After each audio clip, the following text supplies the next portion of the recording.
Cada año millones de mexicanos entregan parte de su sueldo al gobierno en forma de impuestos. Lo hacemos con la promesa de que ese dinero volverá a nosotros convertido en servicios públicos, hospitales, escuelas, carreteras, seguridad y oportunidades. Pero la gran pregunta es, ¿a dónde se va realmente el dinero de México? Porque aunque todos pagamos, pocos ven resultados. México recauda más de 4 billones de pesos al año según datos oficiales de la Secretaría de Hacienda. De cada peso que ingresa al gobierno federal, casi la mitad proviene del IVA y del ISR, es decir, del bolsillo directo de los trabajadores y consumidores.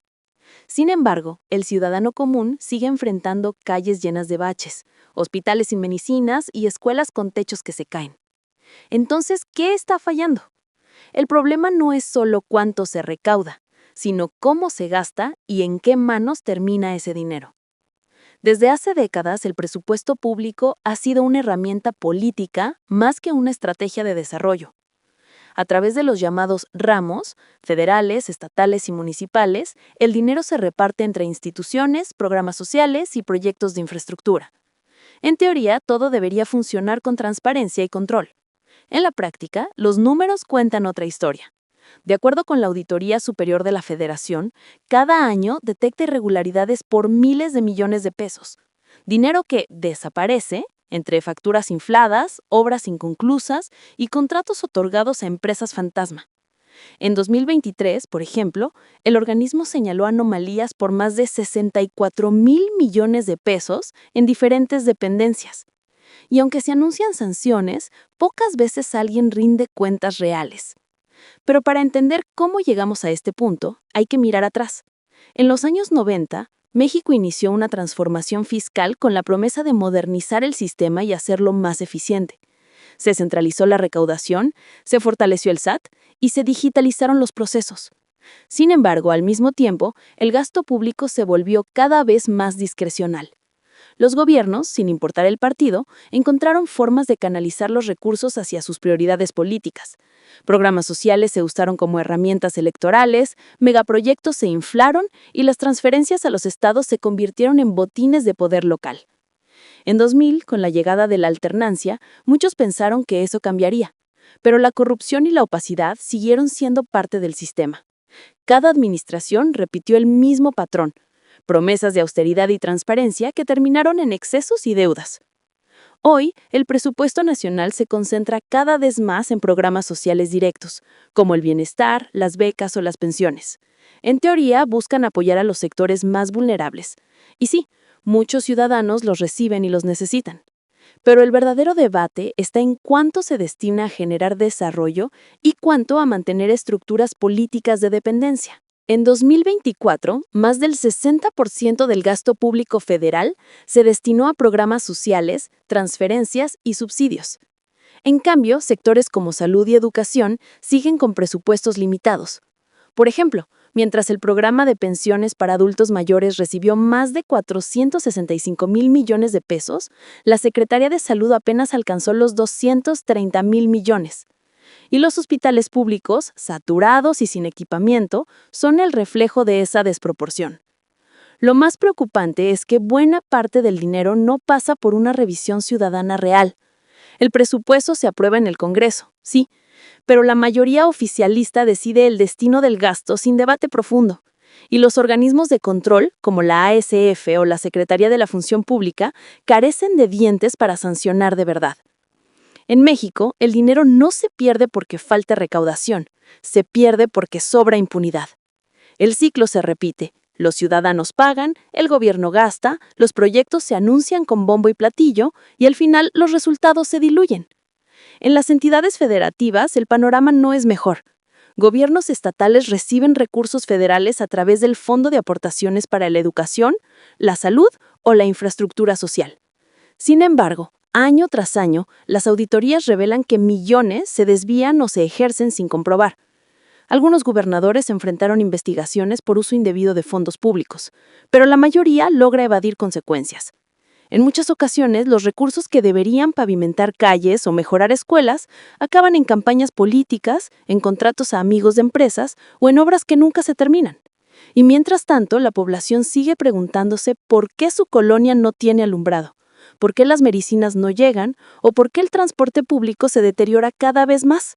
A final de cuentas, el dinero de México sí se mueve, pero no siempre en la dirección correcta. Cuando se analiza con lupa el presupuesto nacional, uno se da cuenta de que gran parte de lo que se gasta no genera crecimiento ni bienestar duradero. El gasto corriente, que incluye sueldos, servicios y mantenimiento del aparato gubernamental, se lleva cerca del 80% de los recursos. Eso significa que solo una fracción se invierte realmente en infraestructura, innovación o desarrollo productivo. En 2024, México destinó más de 1.7 billones de pesos solo al pago de sueldos y prestaciones en el sector público. Y aunque hay servidores honestos y comprometidos, también existen miles de plazas duplicadas, asesores innecesarios y contratos inflados que consumen los recursos que deberían transformar el país. En paralelo, los megaproyectos presidenciales concentran enormes cantidades de dinero, muchas veces sin la transparencia que deberían tener. El Tren Maya, por ejemplo, superó los 500 millones de pesos, más del doble de lo planeado originalmente. El AIFA y la refinería Dos Bocas también rebasaron sus presupuestos iniciales por miles de millones. Y aunque el gobierno los presenta como símbolos de soberanía y desarrollo, los informes técnicos y auditorías señalan retrasos, costos ocultos y baja rentabilidad. Lo problema no es construir, sino hacerlo sin planeación y sin rendición de cuentas. Mientras tanto, los municipios, que son la primera línea de contacto con la ciudadanía, apenas reciben recursos suficientes para tapar baches o pagar alumbrado público. De hecho, más del 90% de los municipios dependen de las transferencias federales para sobrevivir. Sin embargo, esos fondos llegan tarde, incompletos o con condiciones políticas. Así, el dinero de los impuestos termina atrapado entre la burocracia y la manipulación partidista. En muchos casos, los gobernadores controlan el flujo de dinero y lo usan como moneda de cambio con los alcaldes, apoyo político a cambio de presupuesto. En el sector salud, la situación es especialmente alarmante. El desmantelamiento del Seguro Popular y la creación del INSABI primero y después del IMSS Bienestar provocaron una serie de confusiones administrativas que dejaron millones de mexicanos sin atención adecuada.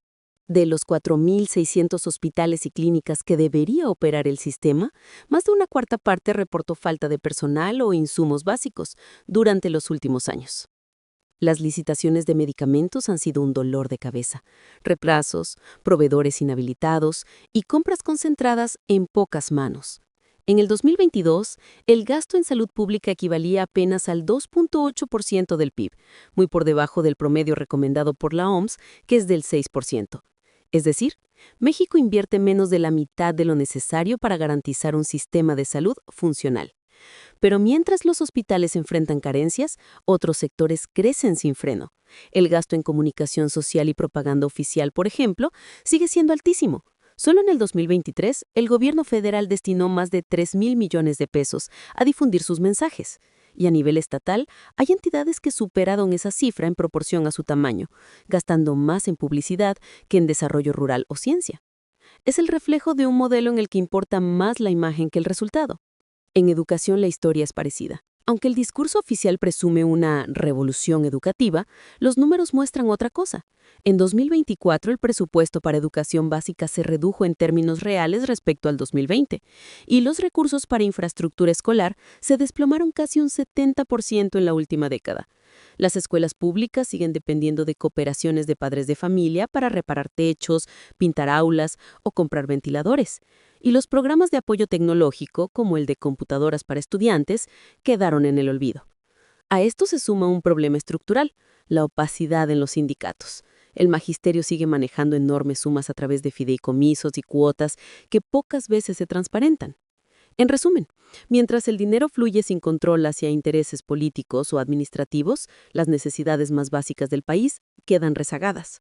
Pero, ¿por qué esto sigue pasando? Porque el ciudadano promedio no tiene acceso fácil a la información ni herramientas para fiscalizar. El sistema está diseñado para que los datos sean técnicos, confusos o tardíos. Aunque existen portales como el de Transparencia Presupuestaria o la Plataforma Nacional de Transparencia, la mayoría de los mexicanos no los usa o no sabe interpretarlos.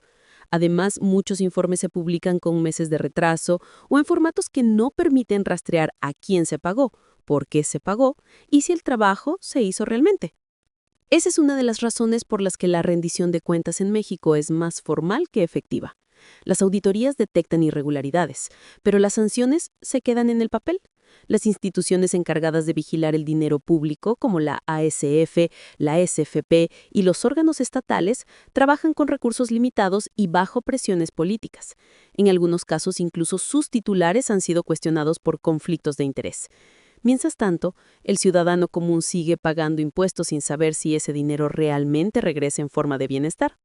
El resultado de todo este sistema disfuncional se refleja en la vida cotidiana de millones de mexicanos, porque cuando el dinero público se desperdicia o se desvía, no solo se pierde una cifra en el presupuesto, se pierden oportunidades reales. Cada peso mal utilizado es una cama menos en un hospital, una beca menos para un estudiante o una calle que sigue inundándose cada temporada de lluvias. Esa es la conexión directa entre el dinero y la vida diaria. No se trata de números fríos, sino de consecuencias concretas. La pregunta entonces es, ¿por qué seguimos tolerando esto? En parte, porque durante años se nos ha hecho creer que el dinero público es un asunto ajeno, que eso le toca al gobierno. Pero el presupuesto no es del presidente, ni de los diputados, ni de los gobernadores. Es de cada ciudadano que paga un refresco, que llena el tanque de gasolina o que recibe su nómina con descuentos. Es dinero del pueblo, y el pueblo tiene derecho a saber cómo se usa. Si de verdad queremos cambiar la situación, debemos empezar por exigir transparencia total. Que cada peso gastado tenga un comprobante público, una justificación clara y una evaluación de resultados. Que los contratos sean abiertos, las licitaciones sean visibles y los beneficiarios de programas sociales sean auditables. No para eliminar los apoyos, sino para asegurarnos de que lleguen a quien realmente los necesita. Otro paso fundamental es romper la indiferencia ciudadana. Hoy, menos del 5% de los mexicanos consulta el presupuesto de egresos o los informes de la Auditoría Superior. Es decir, casi nadie revisa lo que se hace con su dinero. Y eso permite que las irregularidades sigan ocurriendo en silencio. Necesitamos que la vigilancia ciudadana sea una práctica común, no una excepción. Existen mecanismos de participación como los comités de Contraloría Social o los observatorios ciudadanos, pero son pocos los que los aprovechan.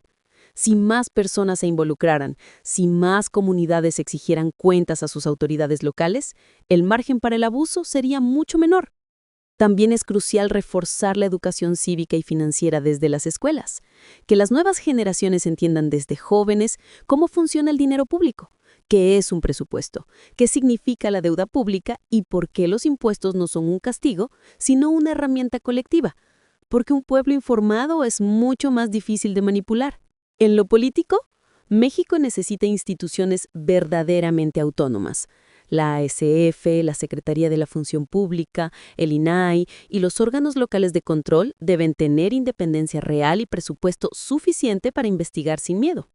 De poco sirve tener leyes sin quienes deben aplicarlas dependen del mismo poder que deben fiscalizar. Y si de verdad queremos una democracia funcional, el ciudadano tiene que dejar de delegar su poder cada 6 años y empezar a ejercerlo todos los días, desde exigir que se publiquen los contratos de obras públicas hasta reportar irregularidades o presionar a los legisladores locales para que voten con base en el interés público y no en líneas partidistas.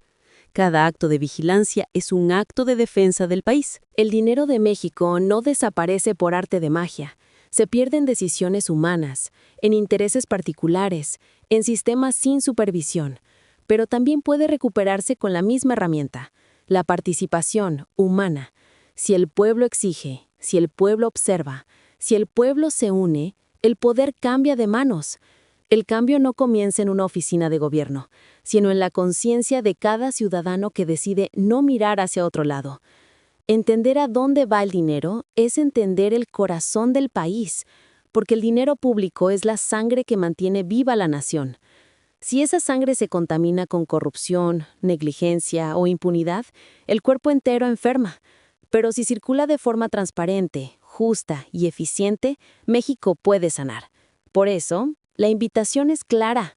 Infórmate, revisa, pregunta, comparte. No permitas que te digan que no puedes entender el presupuesto o que así ha sido siempre. Esa es la mentira que mantiene el ciclo del abuso. Romperla es el primer paso hacia una verdadera transformación, porque un México informado no se deja engañar, no se conforma y no se vende.